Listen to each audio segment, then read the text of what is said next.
at this sense of this old, stable, colonial period, early, rough, heavy timbered space, and that's really kind of a sense of that Sydney's home or his base of operations. Chuck was really interested in having a duality on stage between Sydney and Myra, so having a space that is more Myra's world, so that's going to be of the more federal style architecture onto the front of the space, the more sitting room space.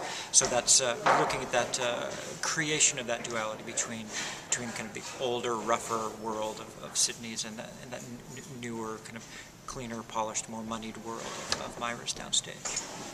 So that's where it started in terms of research, and started working on dealing with the puzzle of fireplaces and desks and front doors and such. The biggest design challenge was the amount of pieces, amount of specificity in terms of where elements needed to be organized on stage in relationship to each other, where the garden door is in relationship to a center chair, where the chair is in relationship to the fireplace, in relationship to Sydney's desk, and what that meant in terms of sightlines. Sightlines overall, just working with the sightline studies of the audience space to make sure that they can be seen. Or the spacing, work for the spacing on stage. Spent a lot of time, the staircase, landing of the staircase was one of the biggest questions of physically where's the landing of the staircase to the front door, and then where's the landing staircase to Sydney's desk, that kind of playing that shell game of what happens if the staircase moves over left or more right, what happens if the door moves over left or more right. And so that's a lot of experimentation and conversations with Chuck about what that would mean in terms of the staging of the production.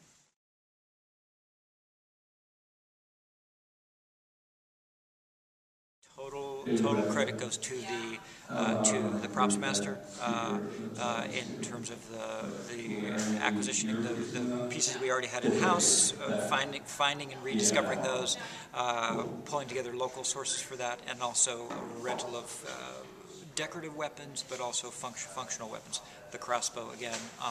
That was built by a wonderful artist named Jim Guy, who is the props master at Milwaukee Rep. He built it while he was in Champaign-Urbana, and we rented it from the University of Illinois. So that was something that, a very specific prop that Jim is a wonderful props artisan and props master extraordinaire. So it was great to be able to get that borrowed from Illinois.